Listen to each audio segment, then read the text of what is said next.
नाज़रीन, अवामी न्यूज़ में खबरनि जो सिलसिलो जारी है। इन वक्त असीं तव्हांखे ख़बर में ख़बर ॾींदा हलूं त पूरे पाकिस्तान जे मज़लूमनि जो आवाज़ बणिजी उन्हनि खे इंसाफ़ ॾियारींदासीं। राजूनी इतिहाद रुगो ख़ासकेली न पर हर मज़लूम माण्हुनि जो इतिहाद आहे। सरदार ग़ुलाम मुस्तफ़ा ख़ासकेली पाकिस्तान ख़ासकेली इतिहाद जे सरबराह मीडिया सां ॻाल्हाईंदे चयो आहे त छो थियो आहे ऐं इहा इंतिज़ामिया जी नाहेली आहे।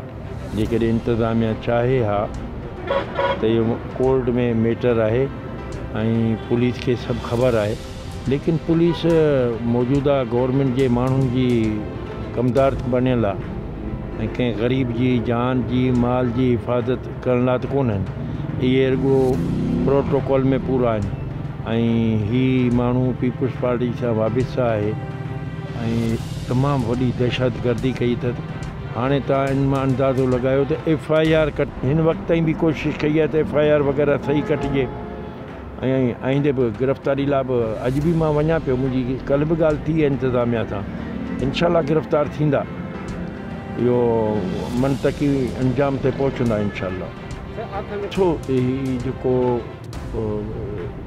मुंहिंजे कबीले जे माण्हू खे मां इहा ई गुज़ारिश कयां थो तो तव्हां इन सियासी पार्टियुनि मां सियासी भोतारनि मां जेसीं हथ न कढंदो त हाणे ॾिसो न, हिन वक़्तु टंडे आदम में ही ॿियो वाक़ियो आहे। टंडे आदम जे ख़ासकेली न या ख़ासकेली राजूनी इतिहाद मां RPO सां बि ॻाल्हायो आहे, SP सां बि ॻाल्हायो आहे ऐं इंशाल्लाह ये गिरफ़्तार ॾिसो न FIR कटजण खां पोइ गिरफ़्तारी एनी हाउ थियणी आहे, अॼु न त सुभाणे। ही हिकिड़ी बेवकूफ़ी हूंदी आहे त पर हींअर जो हींअर गिरफ़्तार थिए।